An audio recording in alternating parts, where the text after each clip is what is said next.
Hey guys! So today's video is another disability discourse, and in case you guys haven't seen one of these videos before, because I haven't made one in quite a while, this is just where I talk about an issue related to disability or that affects disabled people, and I don't usually edit these videos terribly much, so you might just not want to watch this if you're not interested in me rambling on for quite a while about topics that I'm interested in and that affect me on a daily basis.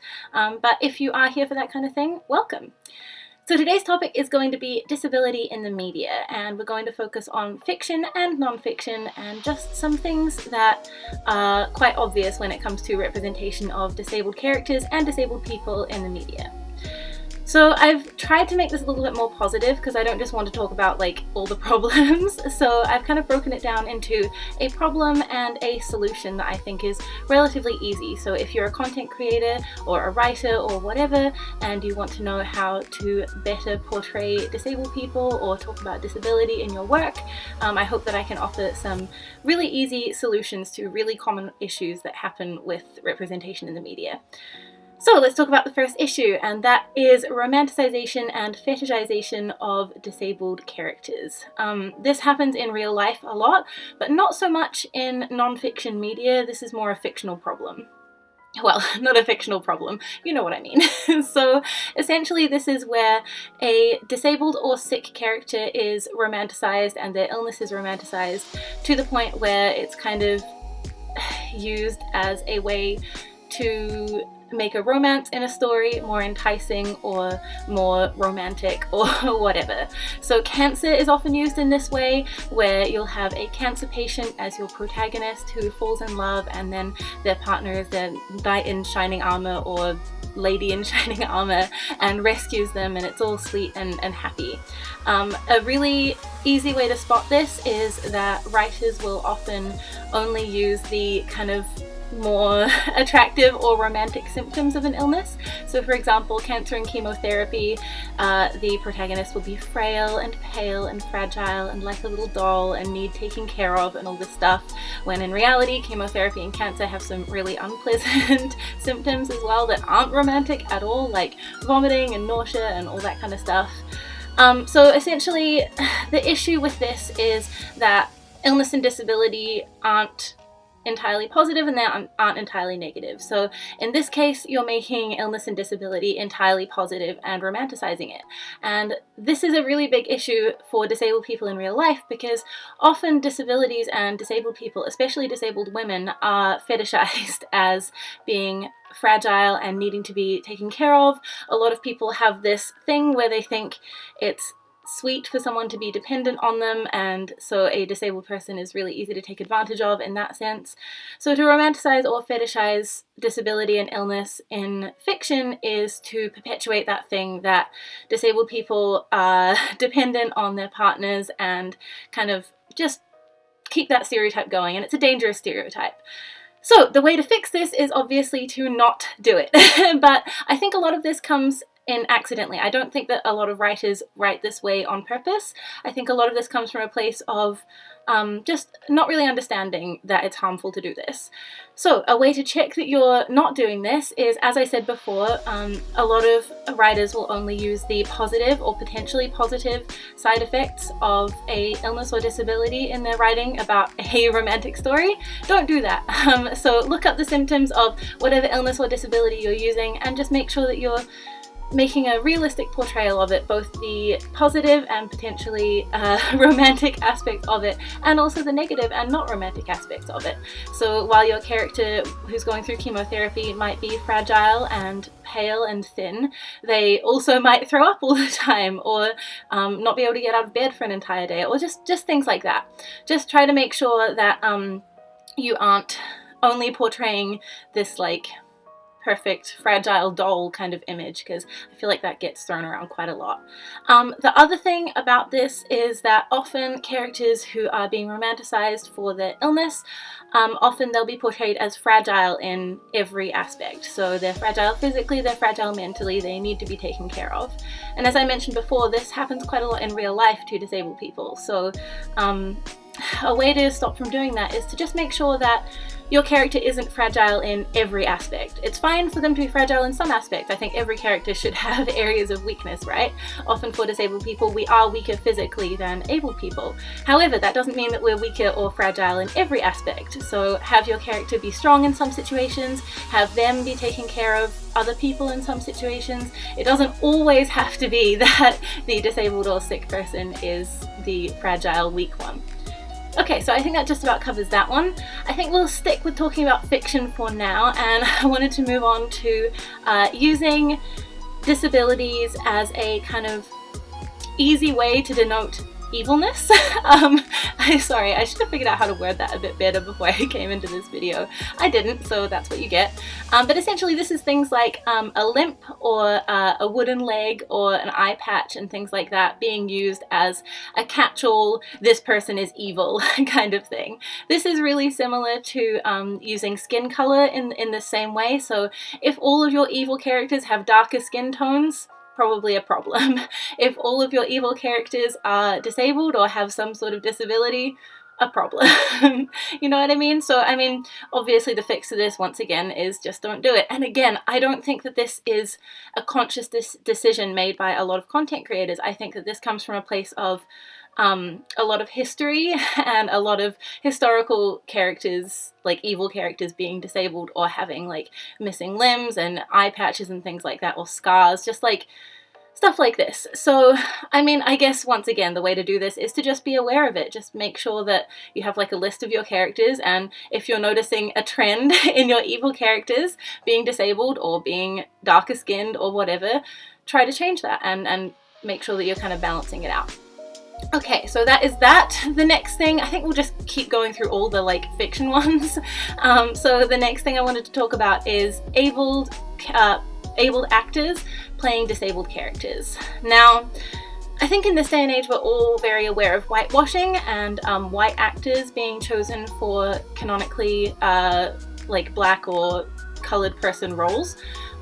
So this is kind of a similar issue, but it's slightly different. So essentially, a lot of the time in fiction, abled people will be chosen to play disabled characters. I think we all know why whitewashing is an issue. It takes away work from actors of color, and it also, like, it just kind of removes people of color from stories, which is not okay. So this is essentially the same thing, except I think it's slightly worse. Now, hear me out. I think whitewashing is really awful and shouldn't be done. But the reason that I think that abled people playing disabled characters is slightly worse is it's not quite like choosing, like erasing the disabled character entirely, because what happens is they'll just take an abled person and put them in a wheelchair, for example. So instead of taking a white actor and having them play a, like, for example, black person's role, it's taking a white actor, putting them in blackface, and then having them play a black person's role. So I think that's slightly more offensive, just because it's essentially dressing up as a disabled person and taking a disabled person's role. The way to fix this, obviously, start using disabled actors. There are plenty of them out there with all kinds of shapes and sizes, all colors, all types of disabilities. Whatever you're looking for, you can find it within the disabled community. You don't need to look outside of that. Okay, so that's that. I think the last fiction one I wanted to talk about was inaccurate portrayals of disability and illness. I'm sure that every disabled person watching this will have had this experience where you're reading about a disability or an illness that you either have experience with yourself or you know a lot about from other people, and it's just completely wrong. So this happens all too often. And this one, I don't think I need to explain it that much because it's quite obvious what it is, and the fix to it is just talk to people who have experience with this particular illness that you're trying to portray. There are so many disabled people who want better portrayals of their disability or their illness in the media, and there are so many of us who'd be more than happy to talk to writers or content creators about our disability and our experience just to help that accuracy. So you can find disabled people on forums, things like that. Just reach out and ask if anyone has experience with this and if they'd be willing to talk to you. That way you're going to get a much more realistic portrayal of what it's like. Okay, so I think that's everything for fiction. I have some notes, but I'm not really looking at them, which, why did I even bother writing notes? Who knows? So on to non-fiction. The first thing I want to talk about is inspiration porn. So this is kind of a difficult concept to grasp if you haven't experienced it from a disabled standpoint. So essentially inspiration porn is articles written about disabled people purely for abled people to feel better about themselves. It's like, look at this person with no arms, aren't they so inspirational? Wow, it's amazing, wow, great. And like it comes from a place of kindness, don't get me wrong. I understand that it comes from a place of wanting to celebrate disabled people. The issue is you're defining us by our disabilities, and Lord knows abled people tell me all the time not to define myself by my disability, but we get defined by our disabilities constantly in the media. So when you write about a disabled person purely because they're disabled, you're setting us apart from other normal people, and you are defining us by our disability, essentially. The way to make sure that you're not writing inspiration porn, because again, I don't think that this is often done consciously or maliciously. I think it's done just without understanding. So a way to make sure that you're not writing inspiration porn is just to ask yourself, would I be writing about this person if they weren't disabled? So if someone's done something really amazing, if a disabled person has achieved something incredible, you'd write about them if they weren't disabled as well, right? So that's totally fine, that's not inspiration porn. However, if you're writing an article about someone because they're missing an arm, that's inspiration porn. That's like, you wouldn't write about this person if they weren't missing an arm. And so you need to stop and think, what is it about disability that makes you feel like that is a story? So yeah, that's inspiration porn and how to avoid it. The other thing about inspiration porn that I notice quite a lot is it's used to make other disabled people and other people in general feel bad about themselves, and this is like a pet peeve of mine. This is something I hate, so I might ramble a bit about this. I'm sorry, you can skip ahead if it bothers you. I'll put a timestamp here. So what I mean by this is every time you go onto an article, particularly inspiration porn articles, but like any article about a disabled person doing something amazing, really, you'll see comments that are like, now no one has any excuse, or like, see, anyone can do anything they put their mind to. And that's just not true. Like, as someone who's been used as inspiration porn before, as someone who's had my story and my achievements used to make other disabled people feel bad about themselves, I can tell you, we don't want that. Like, I don't achieve things to then be like, what's your excuse? You should just like try harder. That's not the point. Like, when disabled people achieve something awesome, that's great. Like, that's amazing. They did a really great job. It's not about making other people feel bad. It's not about turning that around and being like, well, you should do better. So the analogy that I'll use for this is Katie Ledecky, the amazing American swimmer who like just smashed world records like they were nothing. She's incredible. She's obviously a really amazing person. So when you see articles about her, you wouldn't see, now no one has any excuse. Like, anyone can do anything. Anyone could do this. Because they couldn't. Like, she's obviously incredible. Not everyone could do what she does. She obviously, A, has natural talent, but then B, has cultivated it and is just so dedicated and is amazing. The point of incredible achievements is that they're incredible. Not everyone can do these things. So like, you wouldn't say about Katie Ledecky that anyone could do what she does. So when you see a disabled person doing something awesome, don't then be like, what's your excuse? Wow, anyone can do anything, just like try harder. Like, it's not about that. It's meant to be like a positive, this person is incredible, not a, wow, this person did it, so why can't you, kind of thing, you know? Anyway, I'm gonna stop talking about this because I feel like I could just ramble forever. So we're done with that. We're done with that. So I think that's about all that I have to say about disability in the media.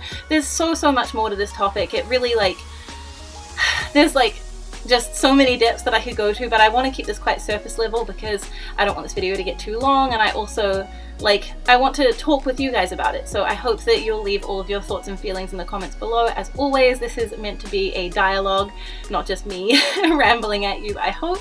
So if you have anything that you've noticed particularly about the portrayal of disabled characters or disabled people in the media, let me know down below. If you have any other fixes, let me know what you think would help to make the portrayal of disabled people more realistic or more positive, things like that. Just let me know any thoughts, any feelings that you have. I would love to hear them. So that's about it for this disability discourse. I really hope that you've enjoyed this, or that it's been enlightening or just entertaining to watch me rant, and I hope that you have a great day. Talk to you next time. Peace.